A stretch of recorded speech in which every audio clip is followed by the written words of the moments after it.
Hello, everybody, and welcome on this beautiful Sunday afternoon. Today we're going to be doing another Sauvignon Blanc, but today we're going to do it from France. And yesterday we did the one from New Zealand. The two biggest areas for the Sauvignon Blancs is France is 125 years old with the Sauvignon Blancs, at least, and New Zealand's pretty much the last 30 to 40 years and really prospered big in the last 20. The last 20 exploded to become, world recognized. And then third, probably behind that, would be California, which focuses more on the Chardonnay than they did the Sauvignon. They do the Sauvignon, but they do, Robert Mondavi tried to do the Fumé. More money in the Fumé, trades at a higher price.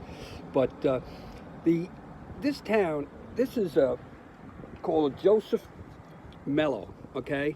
It's a Joseph Mellot, and it's a 500-year-old vineyard that's still in the family, okay? It's 500 years old, and it was founded in 1573, and it had rich in history. Matter of fact, in the late 1600s, around 1690s, Caesar Mellot was King Louis XIV. He was his wine advisor. What royal wines to serve? What regal wine should we serve? So, and then there was Alfonso Mellot in 1920s. He was one of the first to ever show a white wine of Loire Valley in France and won high acclaims with it. And that cemented the family as far as being, in this last 100 years, as being, one of the top in the Loire Valley, for heritage and producing great wines. Now the family, Joseph Mellot, he left it, he did it in the 20s, and he left it to his two boys. In 1969, it was Edmund and Joseph. And Joseph and Edmund, when they inherited the winery, they split it up. They, split their vineyards. It kept his name, Joseph. They kept the Mellot name, but they branched out. And Joseph Mellot went on to buy 5 or 6 different wineries. They own maybe 7 wineries in the Loire Valley, where there's different. They're small. There might be 20 acre, 30 acre. Out of the 4 or 5 other wineries he owns, he produces Pinot Noirs, Fumés, because the soil is so different over there and so within miles of each other. And he always wanted to make other wines. But 80% of their wine is the Sauvignon Blanc. And the Loire Valley is 80% pretty much Sauvignon Blanc, okay? And that's what it's noted for. And this town is Sancerre is a medieval town. It sits right on top. It's beautiful, and it's also noted for their goat cheese. The 2 things they're noted for is Sauvignon Blanc and the goat cheese.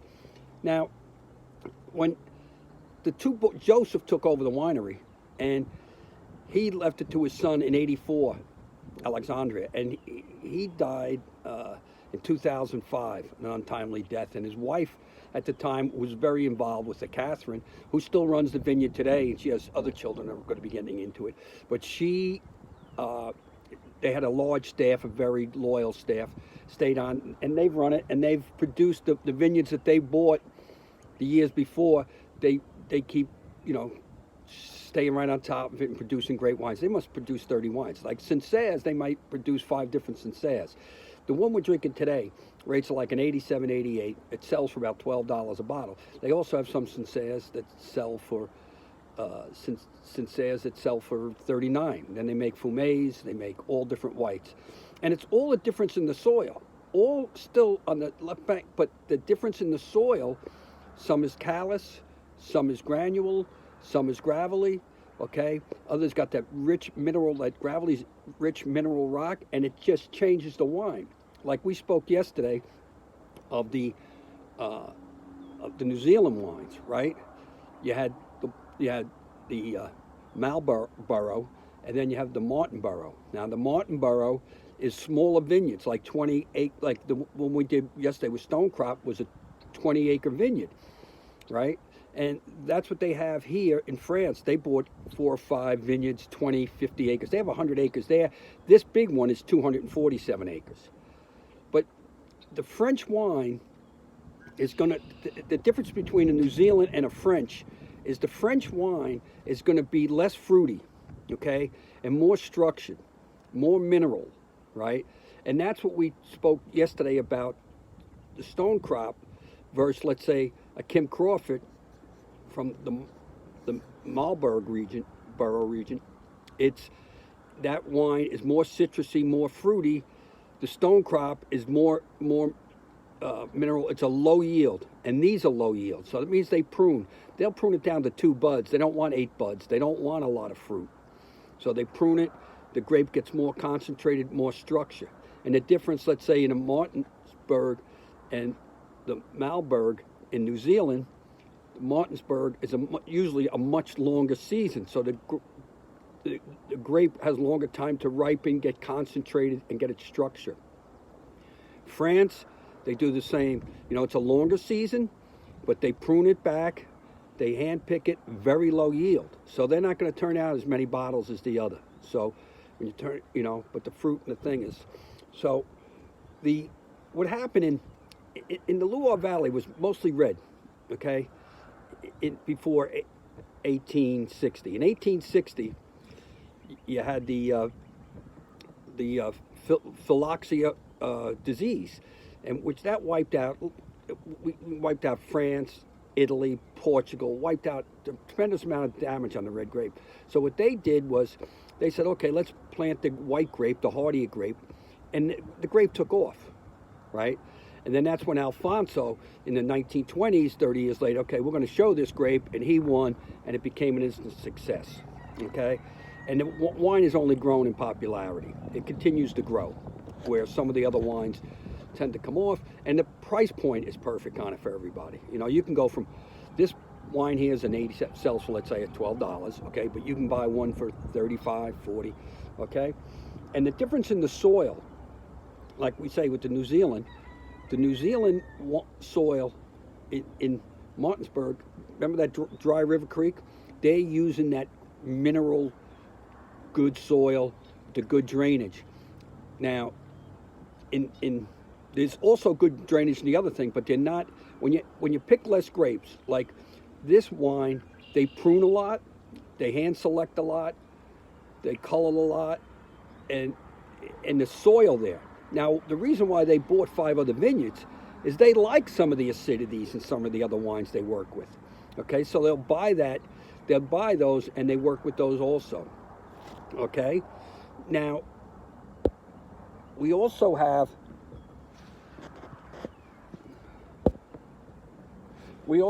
here is we have what I did was this is the wine here. Okay, I bought up and this wine also has the ocean breezes, right, in the Loire Valley, because you're right up the river from the Atlantic Ocean. So you get the ocean, you get the long days of sun. They have the cliffs, right? So the cliffs, Montauk, I got the wind right now and the ocean breezes here. But anyway, you have my hair's blowing. I don't have much hair to blow. But the ocean breezes come across, okay? And up from the river, they get sun all day. It's a great climate. They have the hills to protect it from wind, okay, which is excellent, okay? So it's good. And you're going to get less acidity in this wine than you would, and you're not going to taste the fruit as much. In New Zealand, you're going to taste more fruit. In this, you're going to get less fruit, more concentrated. This would be closer to the snow crop, less than the Kim Crawford. Now, I wish I had the snow crop, but I drank it all yesterday. But I had some Kim Crawford left. Now, if you look, it's hard to see. I mean, I can see it. Like this one here, this is, okay, this is the Joseph Mellot. It's more of a light golden. This is more of a straw, okay? You lift this up right away, you can smell grapefruit, lemons, right? This you have to search for. Okay, this is less fruit, more structure. Okay, more mineral. You can smell it, but you really got to work at it. Okay, the other one just kisses you right away.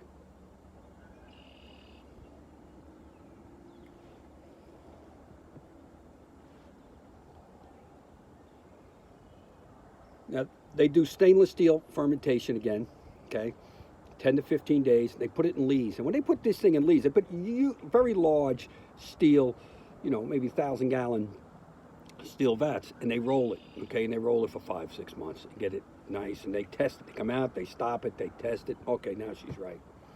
And this winery is all computer driven as far as they handpick and stuff, but it's computer driven as far as testing everything and knowing the grapes. And they start testing the grapes around August to see if they're ready. Okay? August into September. They'll test them every day. They'll take the acidity check on it every day.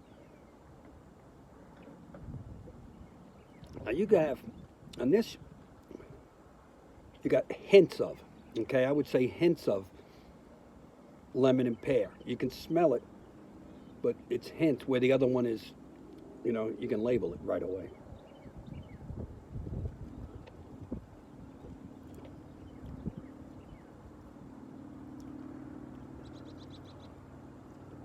It's got a good taste. It's got a very nice taste. Light acidity, but crispy. See, the Australian, more acidity, more pop. This is lighter acidity, more mineral, right? You can taste it. It's got texture to it, more texture than the others. The others a little more acidity, boom, youthful. This is, I would say, less useful, more concentrated. This would be great with a whitefish. This would be good with a sole, crispy salad. And people like radishes, they call for radishes in this French whites. Now, goat cheese. Well, the town's noted for its goat cheese. Why is it noted for sincere and goat cheese? Because what's the best cheese for this wine? Goat cheese.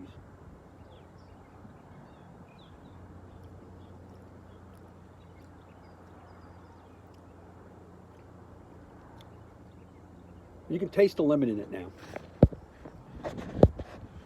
You can taste the lemon in it now. My battery's going a little low on my phone here, so I'll say good night. Remember, pray for everybody. Stay your distance, wash your hands, okay? And maybe we'll be popping the champagne soon, okay? Take care, God bless, and have a great Sunday.